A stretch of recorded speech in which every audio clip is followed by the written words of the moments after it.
Halo semua, kita bertemu lagi pada pembelajaran IPA. Kali ini sudah di bab 3, kita akan membahas tentang klasifikasi materi dan perubahannya ya. Bab ini nanti kita bagi menjadi 2 bagian ya. Jadi sekarang kita bahas bagian 1 dulu, part 1 materi. Nah, apa itu materi? Jadi materi itu ya segala sesuatu yang mempunyai massa dan menempati ruang ya, ini pengertiannya. Tapi dengan bahasa yang lebih bahasa sederhananya sehari-hari, benda fisik yang menyusun alam, segala sesuatu yang menyusun alam. Nah, itu ya. Tapi nanti jika ada ujian, apa itu materi? Materi adalah segala sesuatu yang mempunyai massa dan menempati ruang. Nah, materi itu bentuknya atau wujudnya ada 3. Yang pertama ada yang berwujud gas, cair, dan padat. Materi berbentuk gas contohnya karbohidrat, berbentuk cair contohnya air, berbentuk padat contohnya kapur. Nah, sekarang mari kita lihat perbedaan antara materi yang berwujud padat, cair, dan gas. Yang pertama, materi berwujud padat mempunyai bentuk dan volume yang tetap. Ya, ada 2 nih, bentuk dan volume yang tetap. Sedangkan materi berwujud cair, ya, volumenya tertentu, tetapi tidak mempunyai bentuk yang tetap, artinya bentuknya berubah, ya. Bentuknya tidak tetap, tergantung media yang digunakan. Contohnya air, kalau ditaruh di gelas bentuknya seperti gelas, ditaruh di piring bentuknya seperti piring. Kemudian benda berwujud gas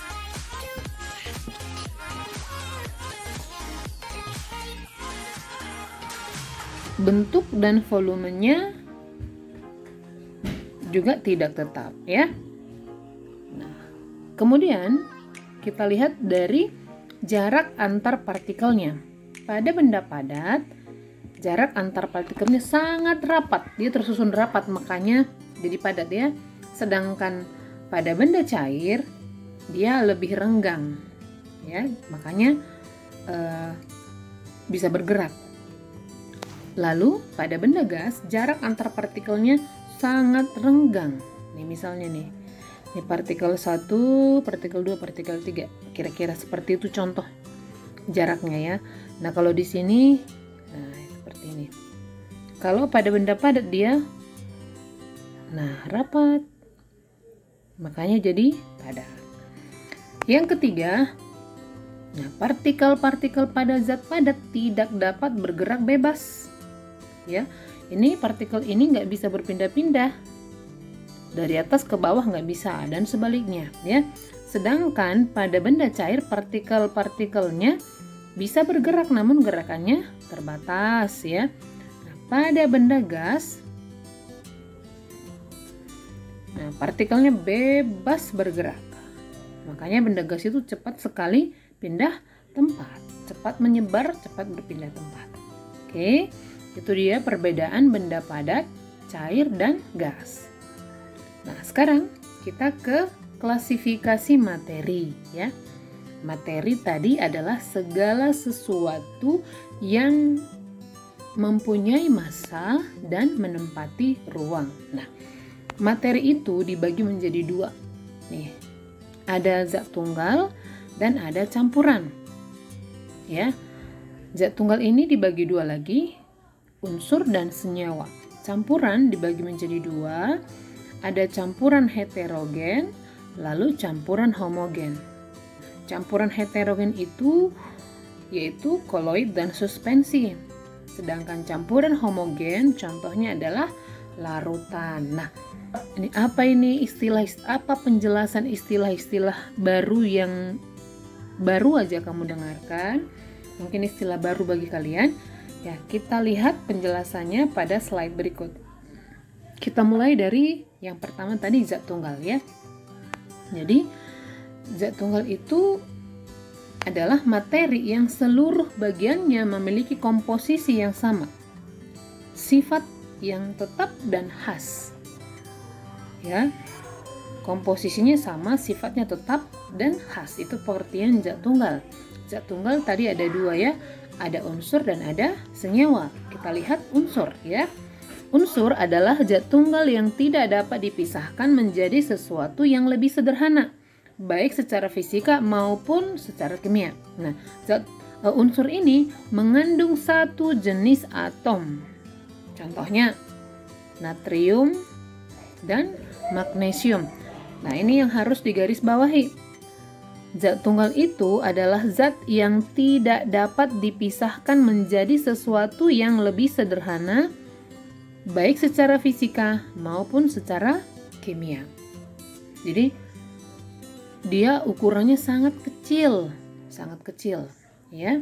Contohnya natrium, magnesium dan banyak lagi ya.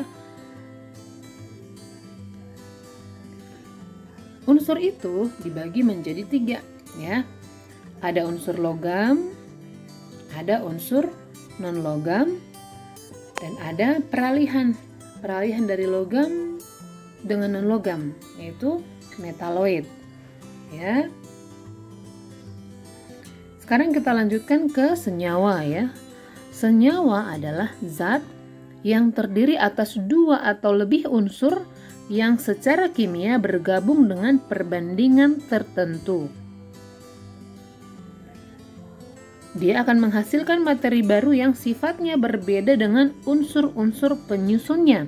Jadi, mana lebih besar ukuran senyawa daripada unsur? Jawabannya adalah senyawa, karena senyawa itu terdiri atas 2 atau lebih unsur yang secara kimia. Jadi dia bergabung secara kimia dengan perbandingan tertentu ya, sehingga menghasilkan materi baru yang sifatnya berbeda dengan unsur-unsur penyusunnya. Contohnya air ya. Nah, air rumus kimianya H2O ini ya. Kita tulis di atas H2O, ini contoh senyawa ya. Jadi air itu terdiri dari 2 unsur, yaitu unsurnya ada unsur H, hidrogen ya, dan ada unsur O, oksigen. Nih, inilah unsur penyusun senyawa air. Nah, di sini hanya unsur H ada 2, makanya tulisannya jadi H2 tambah O-nya berapa? 1. Jadi H2 tambah 1O jadi H2O. Nah, itu senyawa ya. Jadi kalau unsur dia berdiri sendiri. Nah, inilah unsur. O itu unsur. H. Nah, ini lagi. Contoh berikutnya adalah sukrosa. Ini sejenis karbohidrat ya. Dengan rumus kimia C12H22O11. Jadi, nah, berapa unsur penyusun senyawa sukrosa? Kita hitung 1, 2, 3. C, H, dan O. Kemudian contoh yang berikutnya, kalsium karbonat ya. Nih, rumus kimianya CaCO3. Berapa unsur penyusun senyawa kalsium karbonat? Nah, ini 1, Ca, C, dan O. Jadi ada 3 unsur. Nah, itu ya tentang senyawa. Lalu, berdasarkan sumbernya, senyawa itu dibagi menjadi 2. Ada senyawa organik, ada senyawa anorganik. Ya. Sekarang kita lanjutkan ke campuran. Apa itu campuran? Campuran adalah materi yang tersusun dari beberapa zat tunggal, sehingga mempunyai sifat dan komposisi yang bervariasi.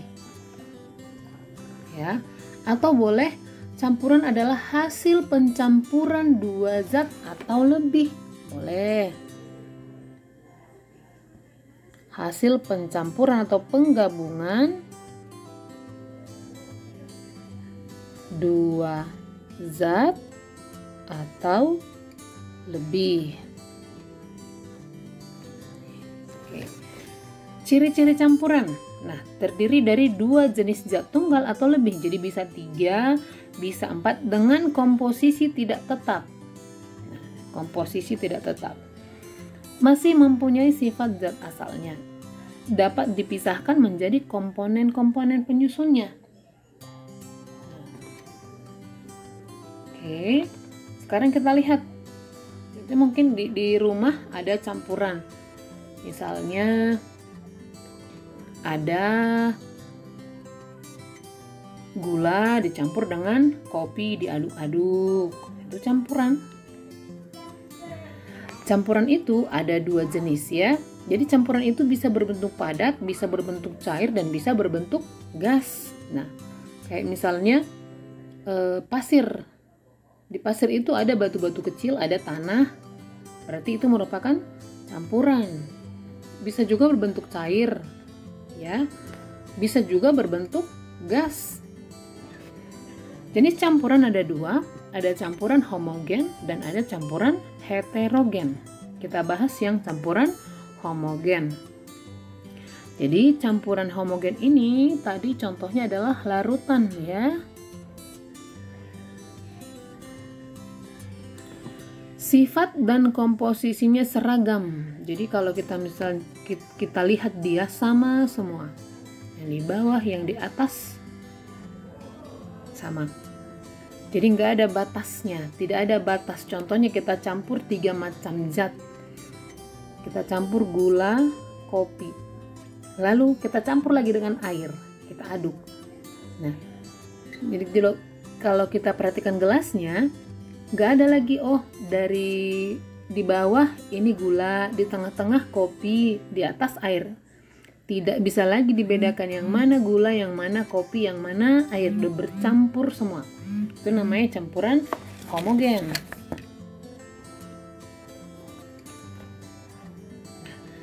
Tidak dapat dibedakan langsung. Tidak dapat dibedakan dengan melihat langsung. Maupun di bawah mikroskop optis terbaik sekalipun. Contoh, ketika kita melarutkan garam ke dalam air atau melarutkan gula ke dalam air. Nah, bisakah kamu bedakan, oh yang ini gulanya setelah gulanya larut ya. Oh ini gulanya. Nggak bisa lagi ya. Atau misalnya ketika kamu melarutkan deterjen dengan air. Nah, setelah larut kita tidak bisa lagi membedakan, oh yang inilah deterjennya. Nggak bisa lagi ya. Oke. Itu namanya larutan. Larutan itu adalah contoh dari campuran homogen. Campuran yang tidak dapat dibedakan lagi zat-zat penyusunnya. Nah, sekarang mari kita bahas pemisahan campuran. Cara memisahkan campuran. Tapi sebelum ini, tadi campuran itu ada dua ya, ada campuran homogen, ada campuran heterogen. Nah, jadi lebih gampang lagi, campuran heterogen itu adalah campuran dua zat atau lebih yang masih bisa dibedakan, bisa dilihat zat-zat penyusunnya. Ya, contohnya ketika air kita masukkan ke pasir atau pasir dimasukkan ke air. Nah, ada gelas, kita ambil pasir, masukkan air. Masih bisa kita bedakan, oh yang ini pasir, yang ini air. Jadi keduanya tidak menyatu ya. Nah, itu merupakan campuran heterogen ya. Kemudian campuran heterogen itu ada tadi suspensi dan koloid ya. Ini ada suspensi, ada koloid. Nih campuran heterogen. Apa bedanya suspensi dengan koloid? Nah, suspensi adalah campuran zat atau senyawa yang terlihat keruh dan tidak bisa stabil. jika dibiarkan dia akan mengendap. Ya, itu suspensi. Campuran zat atau senyawa yang terlihat keruh, ya.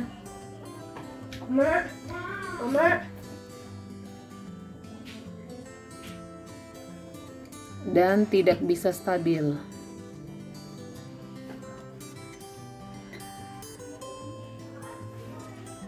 Jika dibiarkan akan mengendap.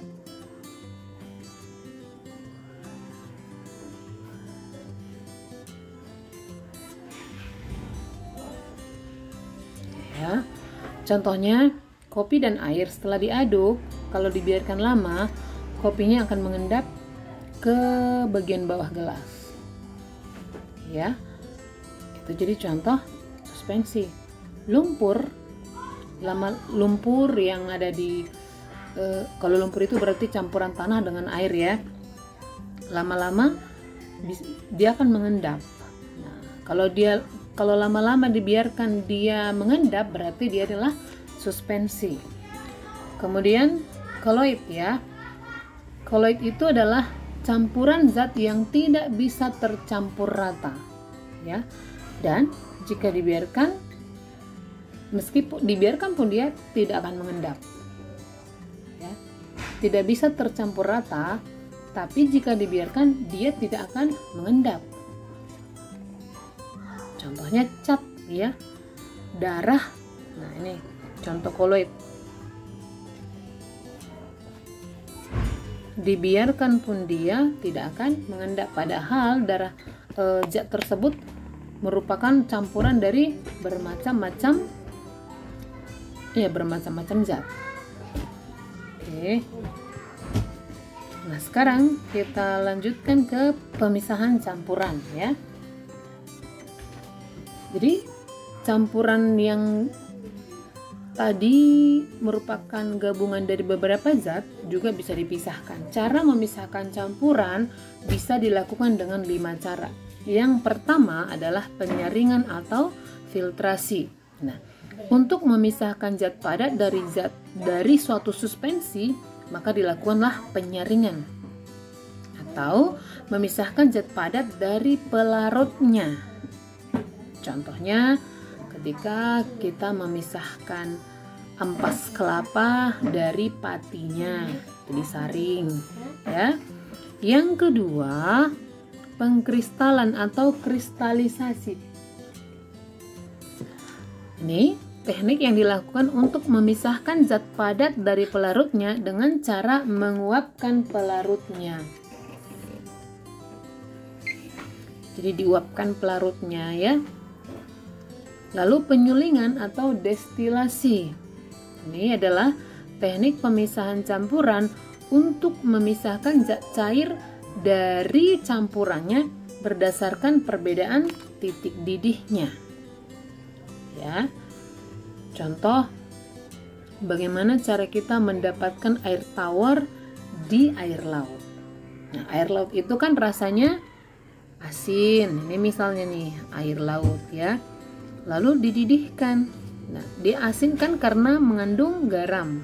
Jadi ini sekarang air laut ini merupakan campuran antara air tawar tambah garam.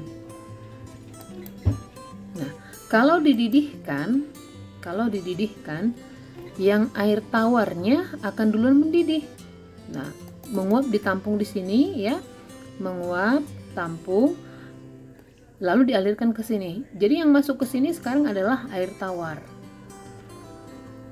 Karena air tawar duluan mendidih, tinggallah di sini garamnya. Maka kita bisa dapatkan air tawar dari air laut dengan cara penyulingan atau destilasi. Berikutnya adalah sublimasi.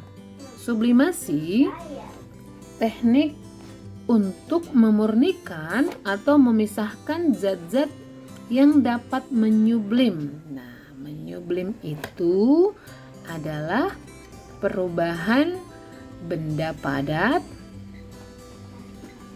menjadi gas. Ya, benda padat menjadi gas menyublim. Contohnya kapur barus dan iodin. Yang terakhir adalah kromatografi. Nah, ini adalah teknik memisahkan campuran berdasarkan perbedaan daya serap zat. Jadi, dipakailah kertas.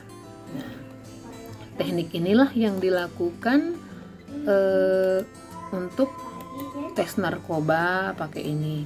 Jadi kalau kita celupkan kertas ke cairan yang diuji, misalnya campuran yang diuji itu misalnya air seni, air kencing, itu kan tersusun dari bermacam-macam zat. Nah, zat-zat yang terkandung di air seni itu tidak sama daya serapnya, tidak sama.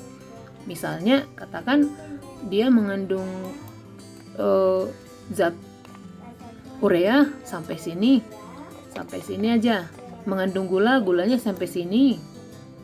Contohnya nih, dia memakai narkobanya bisa sampai sini, atau taruh sampai sini. Oh, jadi langsung tahu. Jadi urea tidak mungkin sampai sini, atau garam tidak mungkin mengalir sampai sini. Yang bisa sampai sini hanya katakan narkoba. Oh, berarti dia sudah menggunakan narkoba. Nah, jadi alat untuk tes narkoba itu seperti ini, ya, menggunakan teknik kromatografi. Nah, jadi demikian pembelajaran kita kali ini, ya. Silakan diputar ulang videonya, catatlah materi-materi pentingnya. Sekian dan terima kasih.